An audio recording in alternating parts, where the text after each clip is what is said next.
Good morning मित्रांनो. शेवटचं मागचं जे लेक्चर झालं त्याच्यामध्ये आपण वनस्पती हे मुद्दे सर्व बघितलेले आहेत. याच्यावरचे फक्त प्रश्न बाकी होते आपले.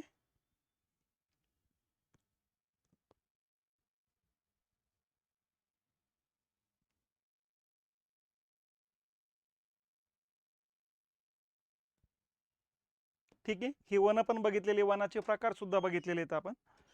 आता याच्यावर आलेले जे प्रश्न आहेत ते प्रश्न एकदा समजून घ्यायचे. बघा, महाराष्ट्रामध्ये निव्वळ पीक क्षेत्रानंतर कोणते भूमी उपयोजन जास्त आहे? म्हणजे जमीन सर्वात जास्त पिकाखाली आहे, बरोबर आहे. पिकाखाली जवळपास 56-57% जमीन आहे. त्याच्या खालोखाल जमीन कशाखाली आहे? तर वनाखाली येते. ठीक आहे, चला पुढचा प्रश्न आहे. भंडारा जिल्ह्यातील आढळणारे अरण्य खालीलपैकी कोणत्या नावाने ओळखले जाते? कोणत्या नावाने ओळखले जाते मग?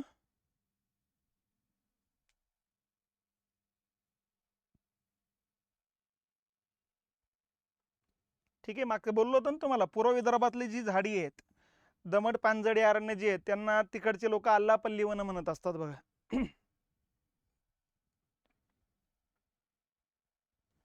बरोबर. आंबोली आणि इगतपुरी येथे कोणत्या प्रकारचे अरण्य आढळते?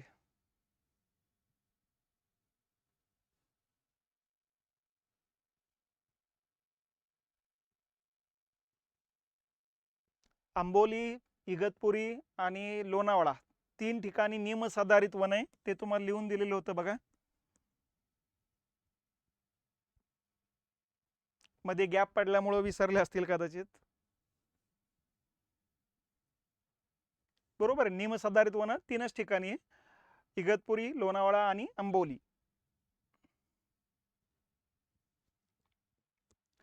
महाराष्ट्रातील मोसमी वनातील वृक्षाचे पाने उन्हाळ्यात गळून पडतात. पानझडी अरण्य का आढळतं? त्या पाठीमागचे कारण सुद्धा सांगितलेली होती. काय कारण येईल मग? बाष्पीभवन कमी व्हावं यासाठी ते पानगळ करतात. कारण पान असताना प्रकाश संश्लेषणाची क्रिया चालू राहते आणि त्या प्रकाश संश्लेषणाच्या क्रियेसाठी मोठ्या प्रमाणात पाण्याची गरज असते आणि म्हणून ते प्रकाश संश्लेषणाची क्रियाच काही काळाकरता ते बंद करतात, म्हणजे पानगळ करतात. बघा, महाराष्ट्रातील एकूण जंगल क्षेत्रापैकी टिंबटिंब क्षेत्र राखीव, टिंबटिंब क्षेत्र संरक्षित. आजचा विचार करा, हा प्रश्न अगोदरचा आहे. तर सर्वात जास्त राखीव वन आहे आपल्याकडं 85%, 10% संरक्षित आहेत बघा, आणि 5% अवर्गीकृत आहेत. बरोबर आहे, टक्केवारी जी दिलेली त्या हिशोबाने. मग आता इथं पर्याय लागेल हा, कारण ही 14ची आकडेवारी, आपण आता 23ची आकडेवारी घेतलेली, म्हणजे याच्यात 1% वाढ झाली, याच्यात 1% घट झालेली.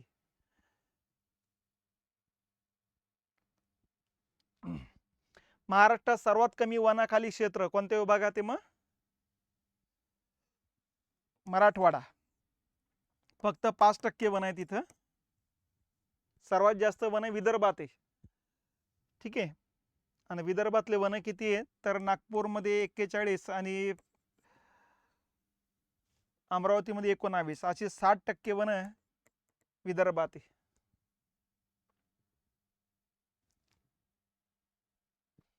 महाराष्ट्रात खालीलपैकी कोणत्या प्रदेशात सर्वात जास्त जैवविविधता आढळते? सर्वात जास्त जैवविविधता, सर्वात जास्त विविध जीवांचं अस्तित्व असलेला प्रदेश, बायोडायव्हर्सिटी म्हणतो आपण त्याला.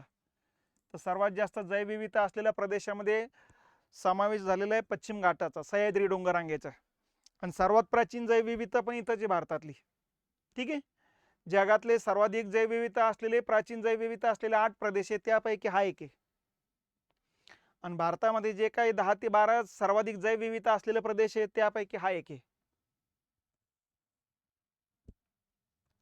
त्याच्यानंतर महाराष्ट्र राज्यात जंगलाखालील क्षेत्राचे प्रमाण किती आहे मग? सध्याची टक्केवारी काय आहे आपली? 20%. सदाहरित वन प्रामुख्याने कोणत्या भागात आढळतात? म्हणजे किती पाऊस पडणाऱ्या प्रदेशात आढळतात. प्रजने पण लिहून दिलेले तुम्हाला चार्ट मध्ये.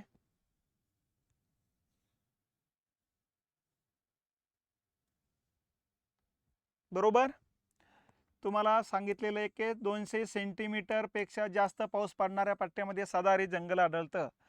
हे सेंटीमीटर MM मध्ये जर विचारलं त्याच्यावर 0 वाढवायचं, म्हणजे 2000 MM पेक्षा जास्त पाऊस.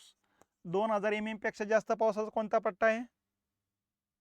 हाच आहे, 1 नंबर. म्हणजे 3000 आहे, 2000 पेक्षा जास्तच आहे.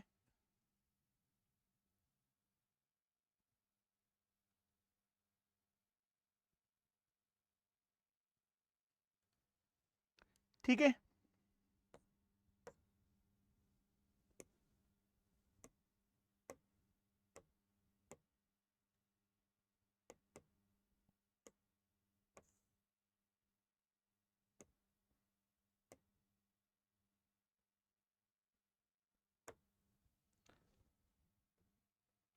कोणते लाकूड प्रामुख्याने फर्निचर साठी वापरले जाते?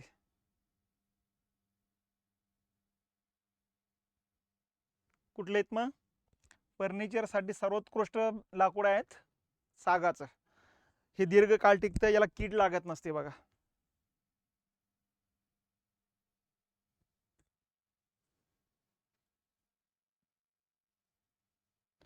महाराष्ट्र राज्यात या जिल्ह्यामध्ये अरण्याची टक्केवारी सर्वाधिक आहे.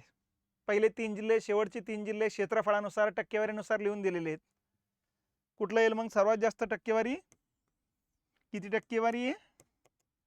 69% वन आहेत एकूण क्षेत्रफळाचे त्यांच्या, आणि त्यांचं क्षेत्रफळ आपल्याला माहितच आहे.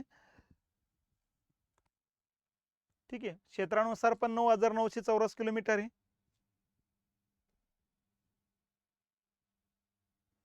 परत तोच प्रश्न आहे.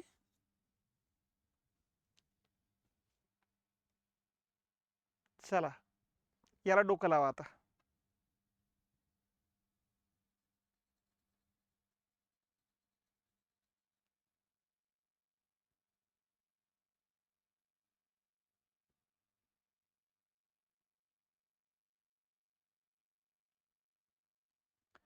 उष्णकटिबंधीय सदाहरित वन सह्याद्रीच्या पश्चिमेकडील उतारावर आहेत. हे तुम्हाला लिहून दिलेले चार्ट मध्येच. उष्णकटिबंधीय सदाहरित वनातील वृक्षाचे पाने रुंद असतात. ठीक आहे, आता हे लिहून दिलेलं नाही त्यामुळे असं समजून घ्यायचं याच्याबद्दल माहिती नाही आपल्याला. पळस, सिसम, खैर, ठीक आहे, हे प्रामुख्याने उष्णकटिबंधीय सदाहरित वनात आहे का? नाही, हे कोरडी पानझडी वनातली वृक्ष आहे, त्यामुळे क नाहीचे. ठीक आहे, आता क नाही हा पण पर्याय इथं, अ ब क नाहीत हा पर्याय तर लागू होणार नाही. ठीक आहे, ब बद्दल हे नाही, फक्त अ आहे. मग आता ब चा विचार करावा लागेल बघा. या ठिकाणी नेहमी लक्षात ठेवायचं की जेवढा पाऊस जास्त आहे तेवढं पानं रुंद असतात, जेवढा ज्या पट्ट्यात पाऊस कमी आहे तेवढे पानं कमी असतात, छोटले असतात. उदाहरणार्थ काटेरी वन ज्या ठिकाणी त्या ठिकाणी सर्वात कमी पाऊस आहे, आणि काटेरी वनामध्ये पानं छोटे असतात, काटे मोठाले असतात बघा. तर हे पावसावर डिपेंड केलं जाणार आहे पानं. तर जिथं पाऊस जास्त तिथं पानं मोठले असणार आहे, एवढं लक्षात घेतलं पाहिजे आपण. कारण वनस्पतीलाच माहिती पानं जेवढं मोठं ठेवू तेवढं पाणी लागणार आहे त्यांना, तेवढं पाऊस पडलेला असलं पाहिजे बघा. तर हे पण बरोबर आहे. म्हणजे आता याचं उत्तर अ आणि ब बरोबर आहे. अ आणि ब कुठं आहे का? नाही. मग क चूक आहेच, म्हणजे हाच पर्याय लागतो या ठिकाणी. मग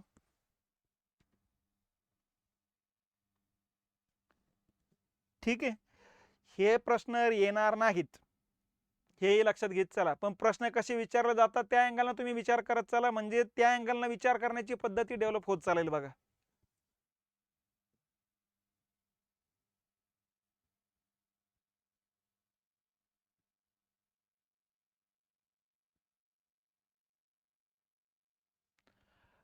कुठल्या जिल्ह्यात सर्वात कमी वनक्षेत्र आहे? कुठला येईल?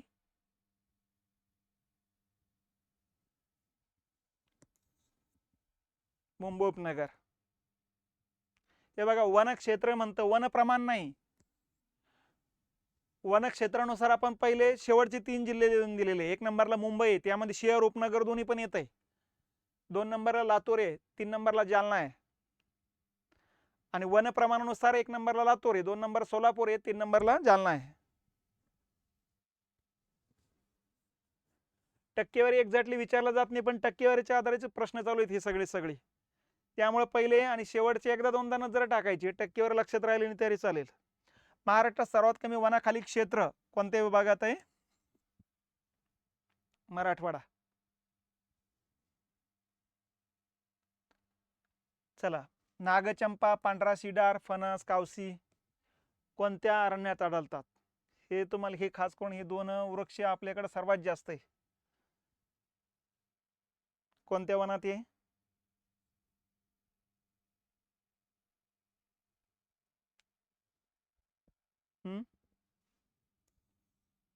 उष्णकटिबंधीय सदाहरित वनातले वृक्ष आहेत. महोगनी, एबोनी, रबर, सिंकोना, पांढरा शिडार, नागचंपा.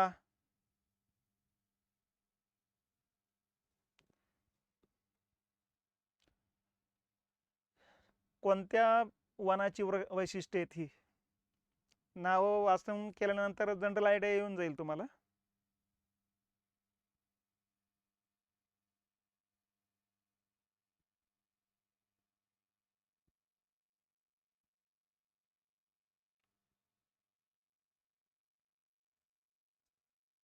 वृक्षाचे मूळ दलदलीतून वरती आलेले. दलदलीत म्हणजे दलदलयुक्त प्रदेश असला पाहिजे, पानवटाचा पट्टा असला पाहिजे.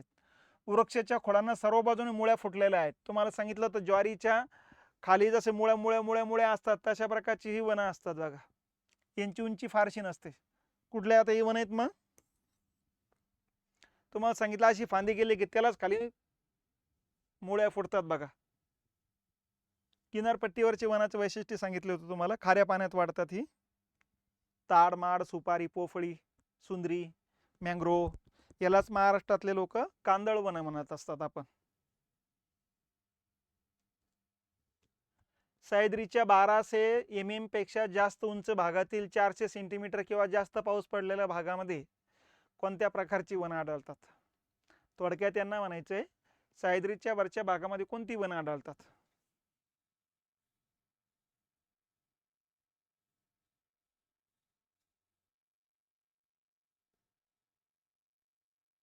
कोणती वनं आढळतात? मग उष्णकटिबंधीय सदाहरित वन जी आहे सह्याद्रीच्या घाट आपलं पश्चिम उतारावरती आहे. हे सह्याद्रीचा वरचा भाग म्हणतात ते घाटमाताची एरिया आहे. घाटमाता भागामध्ये तापमान कमी असतं म्हणजे उपउष्णकटिबंधीय सदाहरित वन आहेत.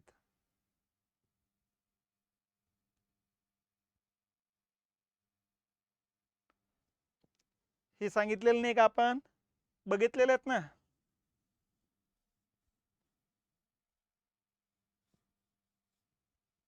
चला, महाराष्ट्रात वनाखालील क्षेत्र सर्वाधिक क्षेत्र आहे, टक्केवारी क्षेत्र त्याचं गडचिरोलीच आहे. फक्त सर्वात कमी मध्ये गोंधळ आहे. सर्वात कमी क्षेत्र म्हटलं मुंबई, सर्वात कमी प्रमाण म्हटलं लातूर, असं लक्षात घ्यायचे. इथं सर्वाधिक विचारलं क्षेत्रफळानुसार गडचिरोलीचे आणि प्रमाणानुसार सुद्धा गडचिरोलीचे, त्यामुळे इथं काही गडबड होणार नाही. हा प्रश्न रिपीट झाला. हे PDF घेतली होती. सांगा आता याचं वृक्षाचे काहीतरी वैशिष्ट्य दिलेले आहेत, फायदे दिलेले आहेत बघा.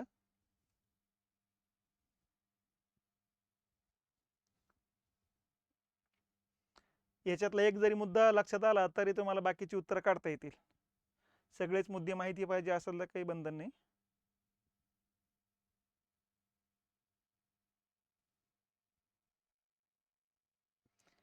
खैराचं झाड बघितलं असेल तर त्याला काटे असे ते काटे काढले त्याच्यापासून कात तयार होत असतो. पानाला आपण जे कात लावतो ना, चुना आणि कात. ठीक आहे. त्याच्यानंतर तेंदूची जी पानं असतात त्याच्यापासून बिड्या तयार केल्या जात असतात बघा. ठीक आहे.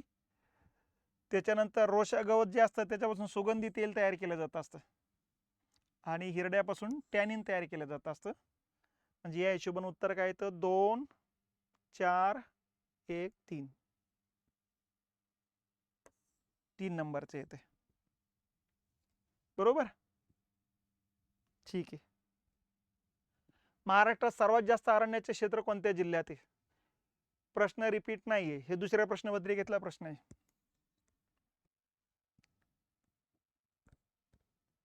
महाराष्ट्रातील वनाखालील जमिनीचे क्षेत्र एकूण भूक्षेत्राची तुलना करता किती प्रमाण आहेत? किती आहे मग?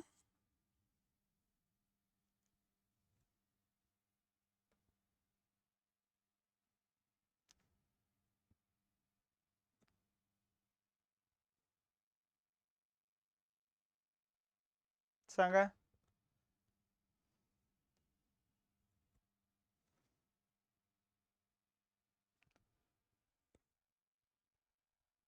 कोणतं वन येईल इथं?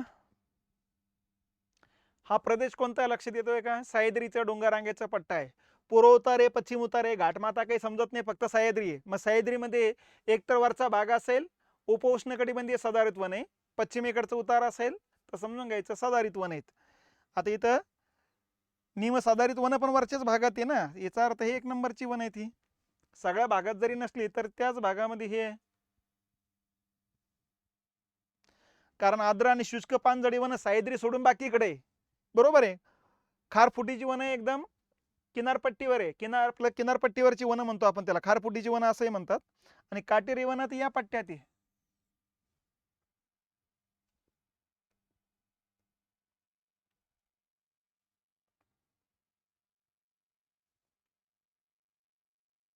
प्रश्न विचारण्याचा प्रकार समजून घ्या. इथं हा वेगळ्या प्रकारामध्ये प्रश्न विचारलाय.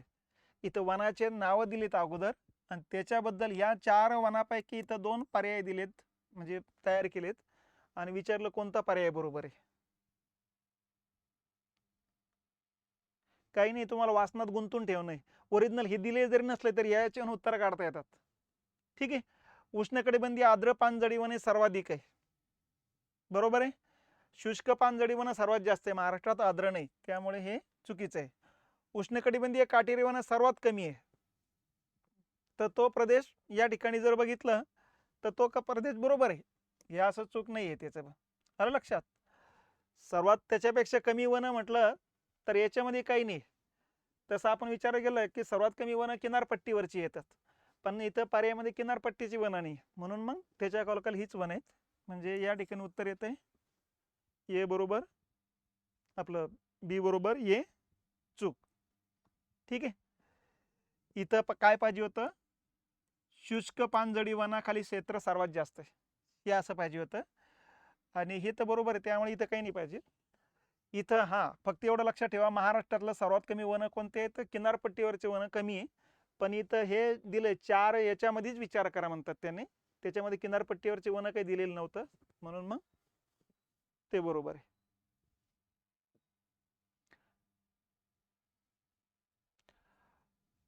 पर्यावरणाबाबत कोणतं वर्ष महत्वाचे?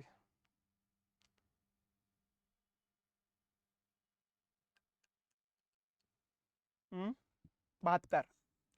72ला जगातली पहिली पर्यावरणवाद्यांची बैठक स्टॉकहोमला भरली होती बघा. त्याच ठिकाणी 5 जून हा दिवस पर्यावरण दिन म्हणून साजरा करायचा असे निश्चित झालं होतं. 72लाच भारत सरकारनं सुद्धा वनस्पती, प्राणी यांच्याबाबत एक कायदा केला होता, वन्यजीव संरक्षण कायदा म्हणतो आपण. म्हणजे भारताच्या डायरेक्शन सुद्धा 72 वर्ष महत्वाचं आहे, जगाच्या डायरेक्शन सुद्धा महत्वाचं आहे. कोणत्या वर्षी वन्यजीव संरक्षण कायदा करण्यात आला? 72लाच.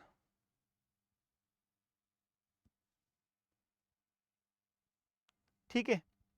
चला, वनस्पती टॉपिक मधला हा एक भाग झाला. अजून एक भाग बाकी आहे, त्याला म्हणायचं वनाशी संबंधित संकल्पना.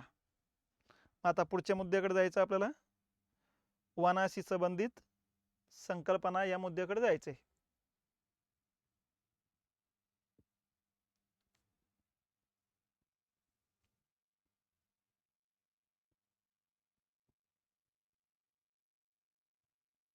चला, पुढचा मुद्दा घ्या, वनाशी संबंधित संकल्पना.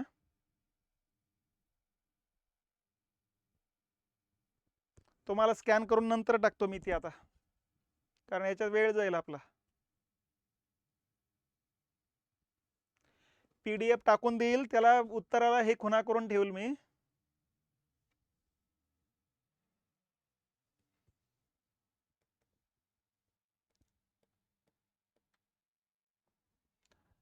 पुढचा मुद्दा येतो वनाशी संबंधित संकल्पना. ठीक आहे. हे बघा, या 4 संकल्पना आहेत. कुठल्या कुठल्या? राष्ट्रीय उद्याने, अभयारण्ये, व्याघ्र प्रकल्प आणि वारसा हक्काची स्थळे. 4 संकल्पना आहे. या समजून उमजून जास्त घेत चला बघा. या 2 संकल्पना केंद्र सरकारशी संबंधित आहे, या 2 संकल्पना आंतरराष्ट्रीय स्तराशी संबंधित आहे.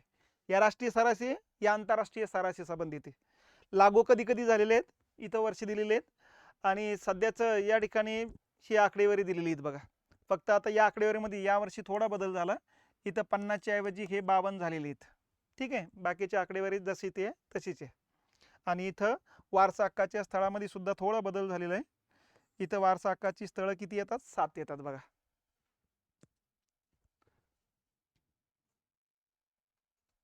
झालंय. चला, एवढाच फक्त मुद्दा या ठिकाणी लक्षात घेण्यासारखा आहे. ते अपडेट केलेलं आहे मी. फक्त इथं आपल्याकडे जी फाईल आहे ती फाईल जुनी दिसते माझ्याकडं, त्यामुळं ते मागची आहे. कारण आर्थिक पाहणी जशी आली, आर्थिक पाहणीनंतर मी अपडेट करून घेतलेले आहेत. ठीक आहे. तर याच्यात अपडेट अजून ही PDF इथं जी टाकलेली इथंच राहिलेली ती ती 6-7 महिन्यापूर्वीची आहे. चला, काय हरकत नाही. या ठिकाणी लक्षात घेत चालायचं. आता आपण एक एक एक एक मुद्द्यावरती काम करत चालू बघा. पहिलं, केंद्र सरकारनं ज्या संकल्पना लागू केलेल्या आहेत राष्ट्रीय उद्यान आणि अभयारण्य, याच्याबद्दल थोडक्यात लक्षात घेत चला. हा पण जंगलाचाच एरिया आहे, हा पण जंगलाचाच एरिया आहे, असं काही वेगळं नाही त्याच्यामध्ये. पण मग राष्ट्रीय उद्यान म्हणजे काय, अभयारण्य म्हणजे काय, यातला मूलभूत फरक लक्षात घ्यायचा आहे आपल्याला. हे बघा,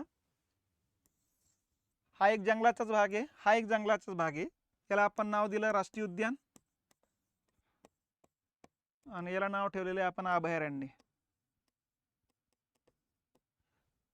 राष्ट्रीय उद्यान म्हणजे नेमके काय? आता हा जंगलाचा एरिया म्हणजे लोकवस्ती पण आसपास राहणारच आहे. जंगलात आदिवासी लोक मेजॉरिटी राहत असतात बघा. मग असं समजून घ्यायचं, इथं जे गाव आहेत या गावातली उपजीविका जंगलावर चालत असते बघा. ठीक आहे. पण आता सध्या सरकारने काय केलं, वन संरक्षण करण्याकरता वनातल्या जीवांचं संरक्षण करण्यासाठी वेळोवेळी कायदे कानून केलेले आहेत बघा. आणि त्या अंतर्गत मग असा नियम करण्यात आला की ज्या वनामध्ये मानवी हस्तक्षेपास पूर्णतः बंदी असते त्याला म्हणायचं राष्ट्रीय उद्यान. आणि ज्या वनामध्ये आसपासच्या गावातल्या लोकांना म्हणजे आदिवासी लोकांना या ठिकाणी वनात काही प्रमाणात हस्तक्षेप करू दिला जात असेल तर त्याला म्हणायचं अभयारण्य. हा या दोघातला मूलभूत फरक आहे. इथं हस्तक्षेप अजिबात करू दिला जात नाही. इथं मानवी हस्तक्षेपास काही प्रमाणात मोकळीक दिली जाते बघा. काही प्रमाणात म्हणतो हा. आता इथं हस्तक्षेप करू दिला जात नाही म्हणजे कोणत्या प्रकारचा हस्तक्षेप मानव करतो या ठिकाणी ते पण लक्षात घेतलं पाहिजे. या लोकांची उपजीविका जर वनावर असेल तर ते इथल्या लाकडाचा वापर सरपणासाठी करतात, इंधन म्हणून, नंबर 1.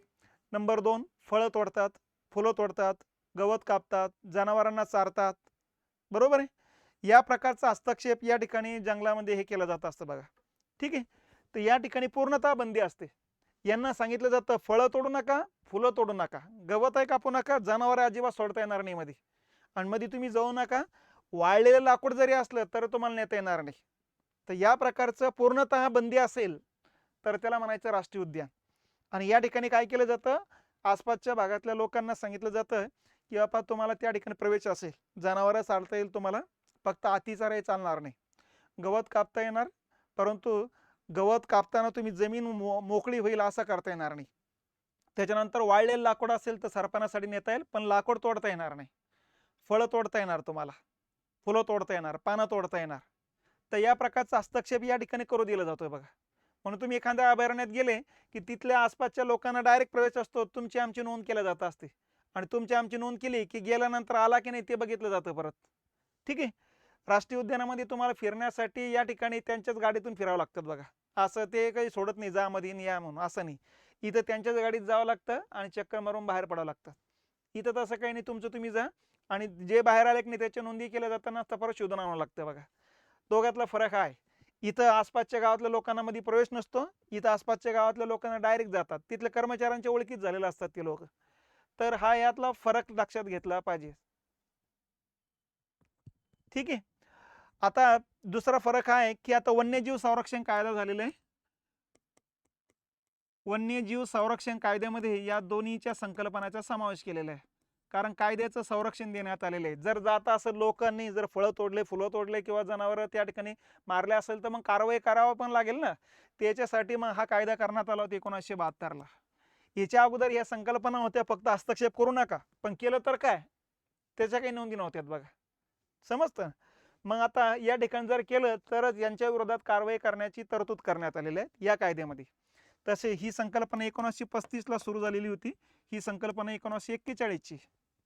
पण अगोदर तसे कडक निर्बंध नव्हते, फक्त सांगितलं इथं मानवी हस्तक्षेप करता येणार नाही, पण केलं तर काय ते काही तरतुदी नव्हत्या. तर तरतुदी पुढे 72ला करण्यात आल्या. 72च्या मग वन्यजीव संरक्षण जो कायदा आहे या कायद्यामध्ये कलम 35 आणि 38 मध्ये राष्ट्रीय उद्यानाची संकल्पनेचा समावेश करण्यात आला. आणि कलम 26A आणि 34 मध्ये अभयारण्याचा समावेश करण्यात आला. म्हणून नव्यानं व्याख्या तयार करण्यात आल्या. व्याख्या कशा करण्यात आल्या? वन्यजीव संरक्षण कायद्यातील कलम 35 व 38 मध्ये नमूद करण्यात आलेला असा जंगलाचा भाग की ज्या ठिकाणी मानवी हस्तक्षेपास पूर्णतः बंदी असते त्यास राष्ट्रीय उद्यान म्हणतात. आणि वन्यजीव संरक्षण कायद्यातील कलम 26 आणि 34 मध्ये नमूद करण्यात आलेला असा जंगलाचा भाग की ज्या ठिकाणी काही प्रमाणात मानवी हस्तक्षेपास परवानगी असते त्याला अभयारण्य म्हणतात. तर या पद्धतीने सुद्धा व्याख्या केल्या जात असतात बघा. ठीक आहे, झालं का? या दोघातला फरक समजला? समजला. ठीक आहे, याची स्थापना कधीची आहे? 35ची आहे. याची स्थापना कधीची आहे? 41ची आहे. ठीक आहे, आता 35-41च्या कालखंडामध्ये इंग्रजांचा कालखंड होता. हा काही स्वतंत्र भारताचा कालखंड नाही, हेही लक्षात घेतलं पाहिजेत. आणि मग 35ला पहिलं जे राष्ट्रीय उद्यान भारत सरकारनं घोषित केलंय, म्हणजे इंग्रजांनीच घोषित केलं म्हणायचं, तर ते पहिलं राष्ट्रीय उद्यान घोषित झालेले Jim Corbett national park. National park म्हणजेच राष्ट्रीय उद्यान. हे 1935ला घोषित झालेले भारतातलं पहिलं राष्ट्रीय उद्यान आहे. उत्तराखंड राज्यामध्ये येत असते. जिम कॉर्बेट हा इंग्रज अधिकारी होता, शिकारी होता. चांगले शेकडो हजारो शिकारी केले होते त्यांनी. ज्या जंगलात केलं होतं त्या जंगलाला त्याचं नाव देण्यात आलं. आलं लक्षात? आपल्याला वाटतं हे वाईट, पण वाल्याचा वाल्मिकी झालेला आहे. म्हणजे थोडक्यात त्याने ज्या जंगलात शिकारी केल्यानंतर त्याच्या लक्षात आलंय की इतका जीव घेण्याचा अधिकार आपल्याला कोणी दिला होता, म्हणून त्यांनी नोकरीचा राजीनामा दिला आणि जगभरातून पैसा जमा करून ते जंगल त्याच्या दुपटीनं उभारण्याचं काम केलं. तिथल्या जीवांचं संरक्षण करण्याचं काम केलं. तिच्यानंतर तिथल्या प्राण्यांना जीव लावला आणि त्याच्यानंतर मग त्याचा मृत्यू झाल्यानंतर तिथं त्याचे अंत्यसंस्कार करण्यात आलेले. मग त्याच्याच नावानं इंग्रजांनी पहिलं त्या जंगल ते घोषित करण्यात आलं राष्ट्रीय उद्यान. तर जिम कॉर्बेट नॅशनल पार्क, तर हे जंगल सर्वात दाट आहे. भारतातलं सर्वात जास्त वाघांचं अस्तित्व पण सध्या याच ठिकाणी 202 वाघ एकटे या जंगलामध्ये इथले. तर हे भारतातलं पहिलं राष्ट्रीय उद्यान आहे. भारतामध्ये आता जे राष्ट्रीय उद्यान आहेत 105-6, त्यामध्ये सर्वात मोठं राष्ट्रीय उद्यान येत असतं हिमिश नॅशनल पार्क.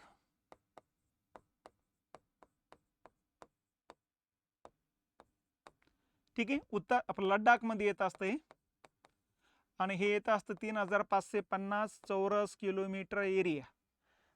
म्हणजे राष्ट्रीय उद्यानाची एरिया छोटा असतो, नेहमी लक्षात ठेवायचं. अभयारण्याची एरिया थोडा मोठा असू शकतो, छोटा पण असू शकतो, मोठा पण असू शकतो. त्याचं कारणच हे की तिथल्या जंगलातल्या लोकांना त्या ठिकाणी जंगलावर अवलंबून राहता येतं. अभयारण्यामध्ये, राष्ट्रीय उद्यानामध्ये राहता येत नाही अजिबात. म्हणून राष्ट्रीय उद्यानाच्या एरियामध्ये गावं सोडूनच छोटाच एरिया त्याच्यामध्ये घेतला जात असतो.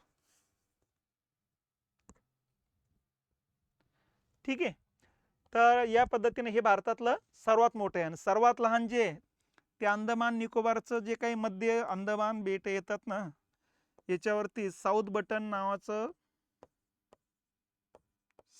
नॅशनल पार्क नावाचं राष्ट्रीय उद्यान आहे. तर याचा एरिया फक्त 0.03 चौरस किलोमीटरच एरिया येतो बघा. हे भारतातलं सर्वात लहान राष्ट्रीय उद्यान आहे.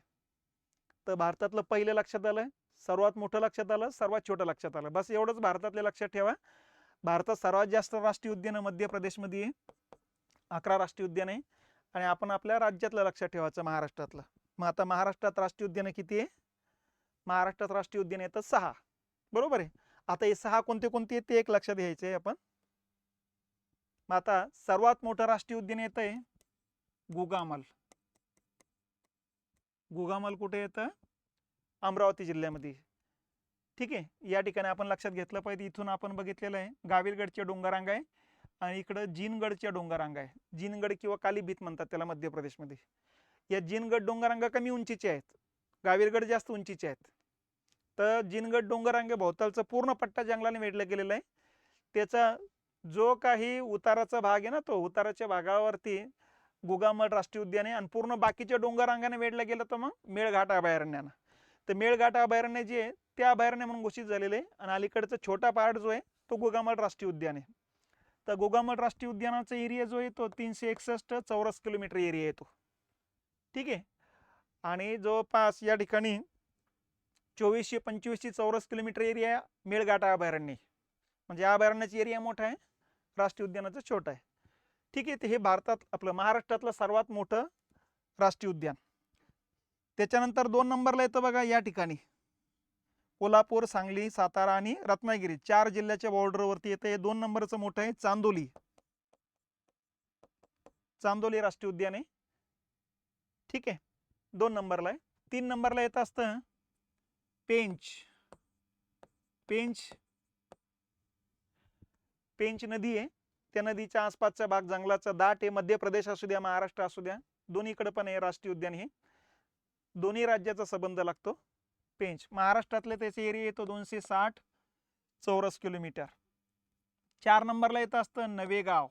नवेगाव येतं गोंदिया जिल्ह्यामध्ये, 134 चौरस किलोमीटर एरिया आहे त्याचा. 5 नंबरला येत असतं ताडोबा. ताडोबाचा एरिया 117 चौरस किलोमीटर आहे. आणि 6 नंबरला येत असतं या ठिकाणी मुंबई उपनगर आणि ठाणे जिल्ह्याच्या बॉर्डरवरती येतंय संजय गांधी राष्ट्रीय उद्यान. हा फक्त 87 चौरस किलोमीटर एरिया आहे, ठीक आहे. बोरिवली मध्ये येत आहे. मुंबई उपनगर आणि ठाणे जिल्ह्याचा भाग आहे. मुंबई उपनगरातला 80% भाग येतो आणि ठाणे जिल्ह्यातला 20% भाग येतो. तर दोन्ही जिल्ह्याशी संबंधित लागत असतं ते. तर अशा पद्धतीनं सर्वात मोठं कुठलं गुगामाल, सर्वात लहान कुठलं संजय गांधी, ठीक आहे. त्याच्यानंतर विदर्भात किती आहे तर 4 राष्ट्रीय उद्यान आहे. पश्चिम महाराष्ट्रात किती आहे 1 आहे. कोकणात किती आहे 2 आहे, ठीक आहे. त्याच्यानंतर लक्षात घेतलं पाहिजे नागपूर प्रशासकीय विभागात किती आहे 3 आहे. अमरावतीमध्ये किती आहे 1 आहे. पुणे प्रशासकीय विभागात 1, कोकणामध्ये 2 आहेत. तर हेच आकडे असे तुम्हाला लक्षात ठेवावे लागेल. आलं लक्षात. प्रश्न मेजॉरिटी तुम्हाला पुढे दिसतील की याच पद्धतीने सगळ्यात जास्त कन्फ्युजन इथंच होतं बघा. आता तुम्हाला सोपं वाटू लागले कारण 6 चीन मीन हे लक्षात ठेवणं सोपं आहे. पण मग व्याघ्र प्रकल्प बघू ते पण 6च आहेत, आलं लक्षात. आणि वारसा हक्काचे स्थळ बघू ते 6 ते 7च आहेत. आणि मग कन्फ्युजन सुरू व्हायला लागतं बघा पुढं. तर त्या हिशोबाने लक्षात ठेवा कन्फ्युजन कसं होतं. आता राष्ट्रीय उद्यान विदर्भात किती आहे 4, व्याघ्र प्रकल्प 5 आहेत, ठीक आहे. सर्वात जास्त व्याघ्र प्रकल्प नागपूर विभागात आहे, किती आहे 4. अमरावती विभागात 1च आहे. राष्ट्रीय उद्यान पण अमरावती विभागात 1च आहे, ठीक आहे. चला हे झालं एवढं पार्ट. चला मोठं कोणतं आहे छोटं कोणतं आहे ते लक्षात आलंय.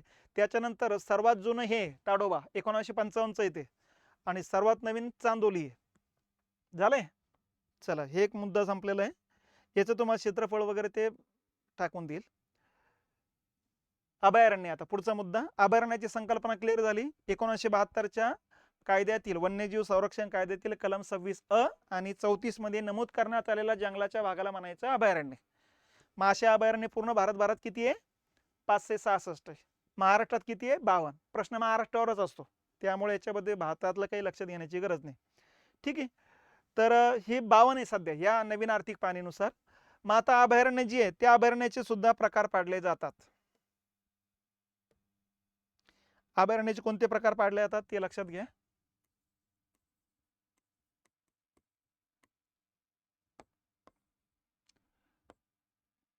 वन्यजीव अभयारण्य म्हणतो, पक्षी अभयारण्य आणि मत्स्य अभयारण्य अशा अभयारण्याचे 3 प्रकार पाडले जातात बघा. जिथं माशांसाठी रिझर्व करण्यात आलेला पाण्याचा एरिया असेल तर मत्स्य अभयारण्य. पक्ष्यांसाठी माता पक्षी मोर असेल, माळढोक असेल, फ्लेमिंगो असेल किंवा विदेशातून येणारे पक्षी असतील त्यांच्यासाठी असेल तर पक्षी अभयारण्य. आणि वन्यजीवसाठी म्हणजे मग वाघ असेल, बिबट्या असेल, ठीक आहे. त्याच्यानंतर लांडगा, कोल्हा, हत्ती, सारस, तर हे जे काही प्राणी असतील वनात राहणारे ते वन्यजीवांसाठी असणार आहेत. आता महाराष्ट्रात अभयारण्य किती आहे 52 आहेत. मग आता यांचं पण वर्गीकरण तुम्ही लक्षात घेतलं पाहिजेत. माशांसाठी अभयारण्य किती आहे तर 1च आहे. टोटल भारतातच 1च आहे ते महाराष्ट्रातच आहे. मालवणचं मत्स्य अभयारण्य बघा. पक्ष्यांसाठी येतात 12. आता 12 ने 1 13 झाले. 13 याच्यातून वजा करा किती राहतात. उरलेले जे राहतात ते इथं टाकतील. वन्यजीवांसाठी किती आहे मग 39 आहे, ठीक आहे. हे एक वर्गीकरण. दुसरं वर्गीकरण प्रशासकीय विभागानुसार लक्षात ठेवा.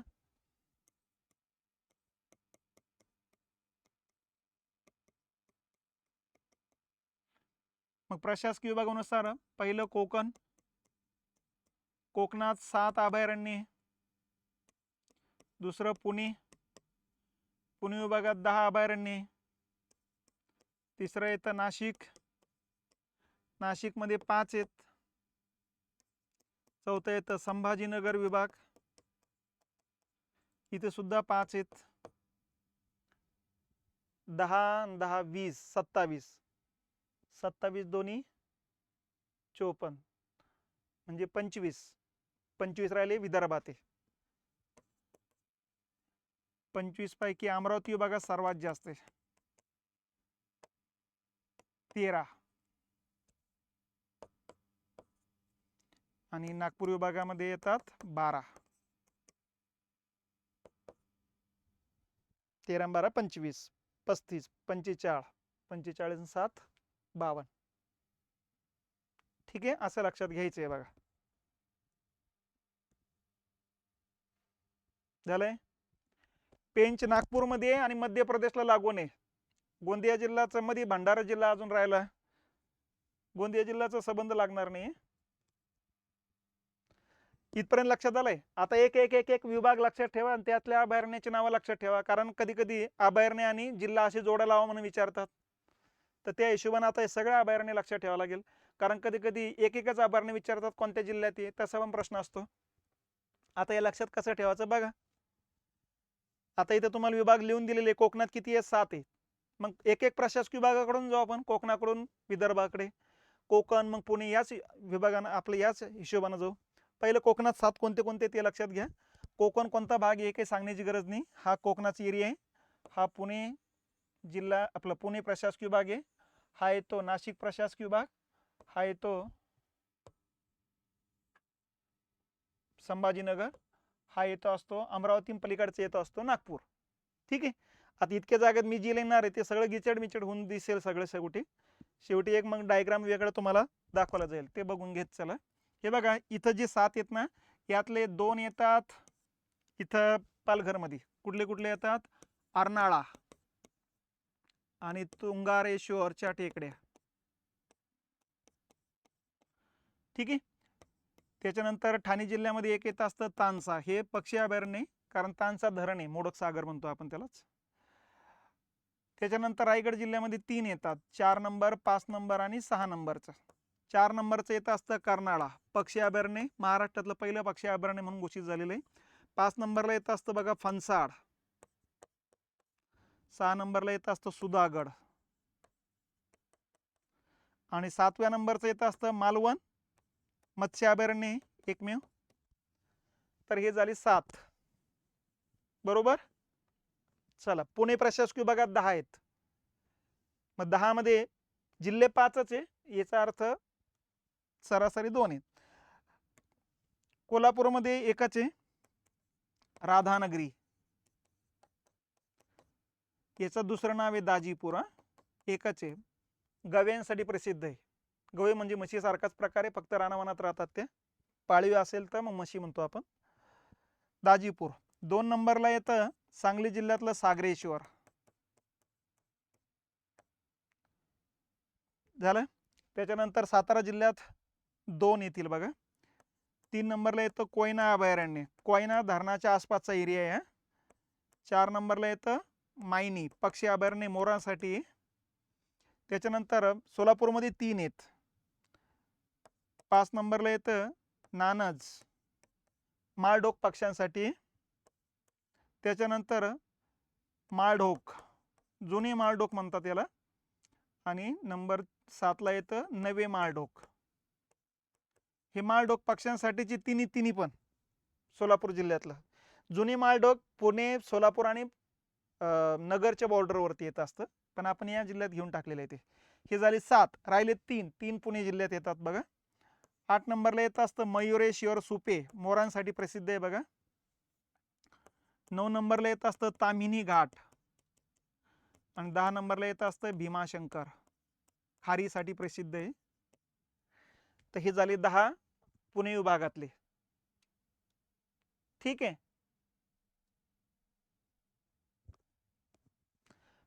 नाशिक विभागात 5 आहेत, त्यापैकी नगरला 2 आहेत, हरिश्चंद्रगड, कळसुबाई, आणि 2 नंबरला आहे देऊळगाव रेहेकोरी. एका बाजूला रेहकुरी गाव आहे, एका बाजूला देऊळगाव गाव आहे, म्हणून ते दोन दोन नावं एकत्र येतात बघा. नाशिकमध्ये एक आहे नांदूर मधमेश्वर, म्हणजे 3 नंबर देऊ आपण. नांदूर मधमेश्वर धरण आहे, धरणाचा पानवाट्याच्या एरियाला पक्षी अभयारण्य म्हणून घोषित झालेले, आणि याचा समावेश रामसर यादीत झालेला आहे 2012 आपला 2019 ला. ठीक आहे, रामसर यादीत समाविष्ट झालेले हे महाराष्ट्रातलं पहिलं स्थळ आहे. नंबर 4 अनेर धरण. अनेर धरण येतं धुळे जिल्ह्यामध्ये, पक्षी अभयारण्य. नंबर 5 पाल यावल, जळगाव जिल्ह्यामध्ये येतं. हे झाले 5 नाशिक विभागातले. 5 आहे मराठवाड्यामध्ये, म्हणजे संभाजीनगर विभागात. कुठले कुठले? गौताळा. आता गौताळा तुम्ही जळगाव जिल्ह्यात पण अर्ध आहे, अर्ध संभाजीनगरमध्ये. पण आता कुठलं तरी इकडे नाव टाकलं, इकडे नाव टाकलं, डबल डबल व्हायचे मग ते. असं होणे म्हणून आपण एक तर इकडे टाकलं किंवा तिकडे टाकलं. मालडोक एकदम सोलापूरमध्ये टाकलं, ना पुण्यात ना नगर, कारण नगर पुणे आणि सोलापूरच्या बॉर्डरवर येते. ठीक आहे, आपण रिपिटेशन होऊ नये म्हणून हे करतोय. गौताळा संभाजीनगर जिल्हा येईल. 2 नंबरला येतं जायकवाडी, संभाजीनगर जिल्ह्यातच येतं असतं. नंबर 3 ला येतं असतं नायगाव, बीड जिल्ह्यात येतं. पक्षी अभयारण्य मोरासाठी प्रसिद्ध आहे खास करून. नंबर 4 ला येतं असतं येडशी रामलिंग.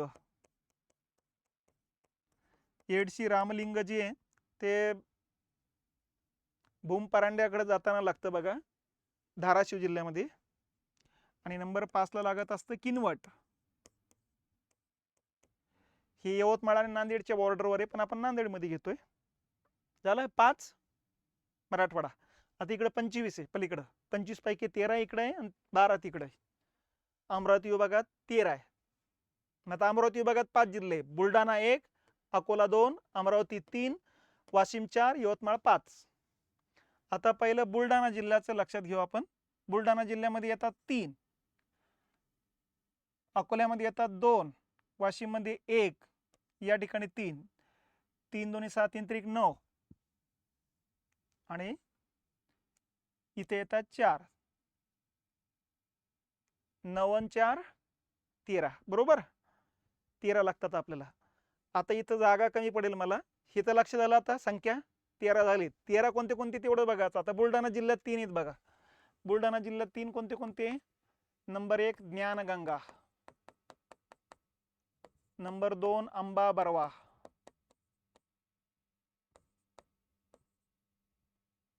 नंबर 3 लोणार. ठीक आहे. अकोला जिल्ह्यात 2 आहेत. कुठले कुठले? नंबर 4 काटेपूर्णा, नंबर 5 नरनाळा, आणि वाशिम मध्ये एकच आहे कारंजा सोहळ. ठीक आहे, झाले 6. यवतमाळ मध्ये 3 आहेत. कुठले कुठले? टिपेश्वर, नंबर 8 पैनगंगा, नंबर 9 इसापूर धरण आहे, तिथं पैनगंगा नदीवरती पक्षी अभयारण्य. हे झाले 3 यवतमाळ मधले. आता 4 आहेत अमरावती मध्ये. कुठले कुठले? 4 10 नंबर 1 11 12 आणि 13. मेळघाट, बरोबर. वान. ठीक आहे, त्याच्यानंतर महेंद्री, आणि त्याच्यानंतर येतं ढाकणा कोळखाच.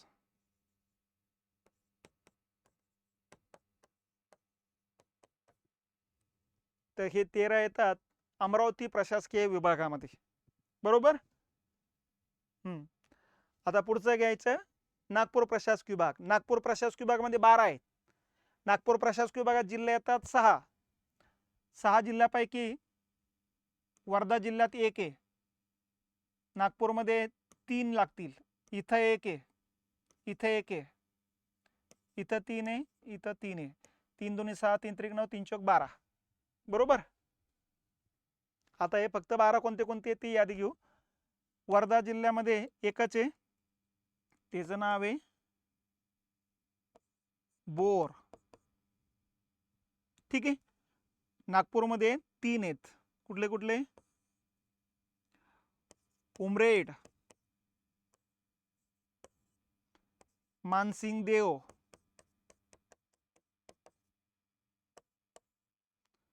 आणि मोगर कासा.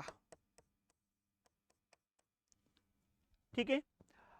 भंडारा जिल्ह्यात एकच आहे, नंबर 5 कुका. गोंदिया जिल्ह्यामध्ये एकच आहे, नागझिरा. ठीक आहे.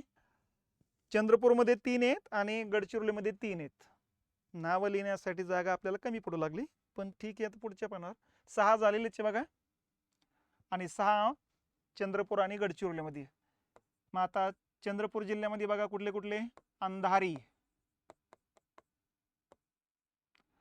कन्हाळगाव आणि घोडाझरी. ठीक आहे. आणि गडचिरोली जिल्ह्यामध्ये 3 आहेत, प्राणहिता, चपराळा. जिथं प्राणहिता नदी बनते तिचं चपराळा ठिकाण आहे, त्याच्या आसपासचा जंगलाचा एरिया, आणि त्याच्या खाली प्राणहिता नदी ज्या भागात जाते त्या भागामध्ये जंगलाचा भाग. आणि नंबर 12 भामरागड, डोंगराळ भोवताचा एरिया आहे. ठीक आहे. हे बघा, हे येतात गडचिरोली जिल्ह्यामध्ये, हे येतात चंद्रपूर जिल्ह्यामध्ये, हे येतं भंडारा जिल्ह्यामध्ये, हे येतं गोंदिया जिल्ह्यामध्ये, हे 3 येतात नागपूरमध्ये, हे येतं वर्धा जिल्ह्यामध्ये. ठीक आहे. इकडं पण हे 3 येतात बुलढाणा जिल्ह्यामध्ये, हे 2 येतात अकोला जिल्ह्यामध्ये, हे येतं असतं वाशिममध्ये, हे 3 येतात यवतमाळमध्ये, आणि हे खालचे 4 येतात अमरावती विभागामध्ये, आपला अमरावती जिल्ह्यामध्ये. तर अशा पद्धतीनं हे अभयारण्य लक्षात घेणं गरजेचे आहे. ठीक आहे. इथपर्यंत आलंय. यातला सर्वात शेवटचं कोणतं असेल तर सर्वात शेवटी 2 घोषित झालेले नोव्हेंबर महिन्यामध्ये. एक आहे महेंद्री, महेंद्री अमरावती जिल्ह्यात आहे, आणि एक आहे मोगर कासा नागपूर जिल्ह्यातलं. 51 आणि 52 क्रमांकाचे यांना क्रमांक दिलेले आहेत बघा. तर हे सर्वात शेवटचं आहे. आणि त्याच्या मागच्या वर्षी 2 घोषित झाले होते, घोडाझरी आणि कन्हाळगाव, दोन्ही पण चंद्रपूर जिल्ह्यातले. तर मागच्या आर्थिक पाहणीच्या अगोदर 2 आलेत आणि या आर्थिक पाहणीच्या अगोदर 2 आलेले आहेत. ठीक आहे. चला, झालंय, बस झालं आज एवढं. उद्या मग बाकीचे 2 घेऊ, आणि मग याच्यावर जेवढे प्रश्न आलेत तेवढे प्रश्न बघून घेऊ आपण. चला, उद्या सुट्टी असेल तर परवा घेऊ.